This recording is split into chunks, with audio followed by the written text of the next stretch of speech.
শিৱসাগৰ হাউচৰা শ্ৰী শ্ৰী খাটপাৰা সত্ৰৰ সত্ৰাধিকাৰ মুখা শিল্পী কলা শাখাত ৰেৱকন্ত মহন্তলৈ পদ্মশ্ৰী সন্মান।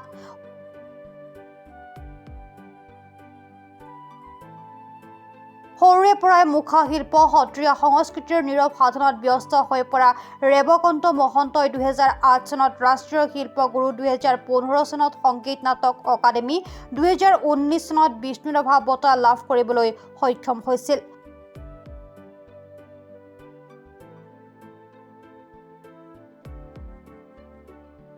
মুখা শিল্প সত্ৰীয়া সংস্কৃতিৰ নীৰৱ সাধনাত ব্যস্ত ৰেৱকন্ত মহন্তই আজি পদ্মশ্ৰী সন্মান।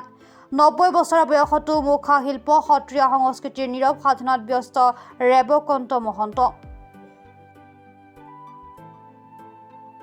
ক'বলৈ আছে কি আৰু এটাই কথা, এয়া ঈশ্বৰে খাটপাৰা সত্ৰৰ জন্মটো দিলে। যিদিনাখনে জন্ম হৈছোঁ সেইদিনাখনৰ পৰা সত্ৰীয়া ৰীতি নীতি আচাৰ ব্যৱহাৰৰ মাজত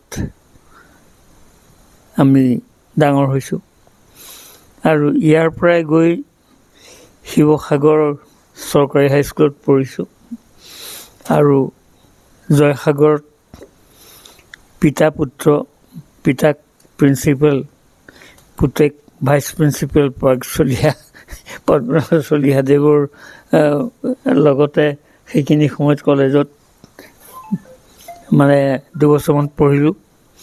সেইদৰেই আমি তাৰপিছত ইয়াত ঘৰত নৃত্য গীত বাদ্য শিল্প সংস্কৃতি এইবোৰ সত্ৰীয়াভাৱে শিকি বুজি ইয়াতে ডাঙৰ হৈছোঁ আৰু এতিয়া বয়স বাঢ়ি গৈ মোৰ বয়স 89 বছৰত পালেহি।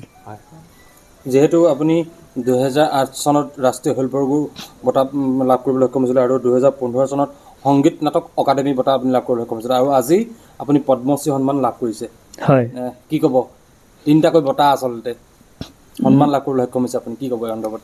প্ৰথমটো বিষ্ণুৰাভা বঁটা আছিল, হয়, তাৰপিছৰ সেইকেইটা, হয়, সেইটো চন তাৰিখ মই ক'ব নোৱাৰোঁ। হয়, এতিয়া কথা হ'ল কি, সত্ৰত জন্ম হ'লোঁ, সত্ৰৰ কাম হ'ল ধৰ্ম প্ৰচাৰ কৰা আৰু আমি আমাৰ পূৰ্বপুৰুষসকলে আৰ্হি আদৰ্শ যেনেকৈ আমাক দি থৈ গৈছে, তেখেতসকলৰ সেই আৰ্হি আদৰ্শতে আমিও ডাঙৰ হৈছোঁ আৰু যি পাৰিছোঁ সেই আৰ্হি আদৰ্শকে লৈ আমাৰ জীৱনবোৰ অতিবাহিত কৰিছোঁ আৰু এতিয়াও ৰাইজৰ লগতে কোনো প্ৰকাৰৰ আমাৰ অসদাচৰণ বা কিবা তেনেকুৱা ধৰণৰ কথা লৈ কাৰো লগত কেতিয়াও মনোমালিন্য একো হোৱা নাই।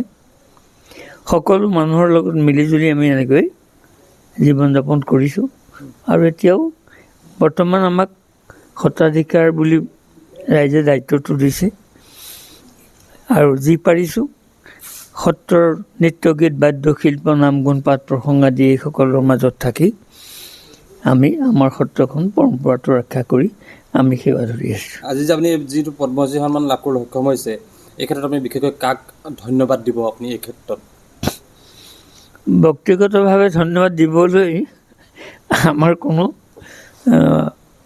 মানুহ নাই, কাৰণ সকলো আহিছে আৰু সকলোৱে আমাক সহায় সাৰথি কৰে। যে নহওক তেখেতসকলে নিজে যি য'ত কৰিছে, কোনোবাই কিবা লিখিছে, কোনোবাই প্ৰকাশ কৰিছে, এইদৰে কৰি আছে। সেইসকলে কৰি থকাৰ পিছত এতিয়া সামগ্ৰিকভাৱে এই কথাটো গোটেইবোৰ আমাৰ বিদগ্ধ পণ্ডিত আছে, আমাৰ লগত যিসকলৰ আছে যোগাযোগ আছে, তেখেতসকলে আমাৰ বিষয়ে যি মন্তব্য দিছে, যি লিখিছে সেইখিনিৰ ওপৰতহে নিৰ্ভৰ। তাৰ ওপৰত নিৰ্ভৰ কৰি আমাক চৰকাৰে আগতো শিল্পগুৰু এৱাৰ্ড দিছে, আমি নিজে একো কৰা নাই। সংগীত নাটক একাডেমি এৱাৰ্ড দিছে, আমি নিজে একো কৰা নাই।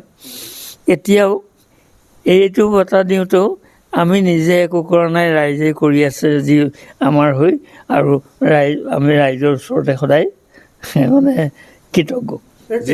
প্ৰথমটো বিষ্ণুৰাভা আছিল। কোন চনত পাইছিলে এইটো? সেইটো মই ক'ব নোৱাৰোঁ, দিয়া পাহৰিলোঁ, লোৱা কালৰ কথা।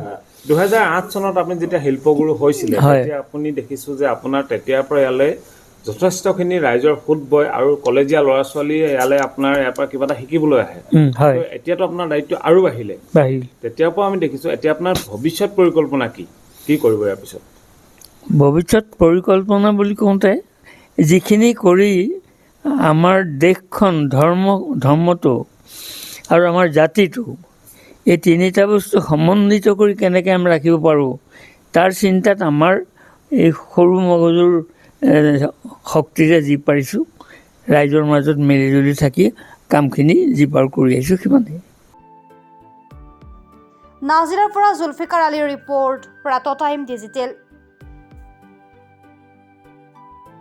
অসমৰ সংবাদ জগতখনৰ বাবে এক সুখবৰ নৰূপ নসাজেৰে প্ৰায় ৩০ বছৰীয়া অভিজ্ঞতা পুষ্ট সাপ্তাহিক কবচ পুনৰ এবাৰ ৰাজ্যৰ মাজলৈ স্বত্বাধিকাৰী প্ৰণীতা কলিতাৰ দ্বাৰা প্ৰকাশিত আৰু অমৰজ্যোতি প্ৰিণ্টাৰ্ছ গুৱাহাটী কমাৰ্চ কলেজৰ বিপৰীত ফালে মুদ্ৰিত আমাৰ ঠিকনা মুখ্য কাৰ্যালয় অসম ফৰেষ্ট স্কুল হৰি মন্দিৰ পথ গুৱাহাটী আৰু অস্থায়ী কাৰ্যালয় কলিতা মাৰ্কেট বিজয়নগৰ কামৰূপ অসম মোবাইল নং 9435114666 আৰু 7024722813 মেইল আইডি prabhati.ahom@gmail.com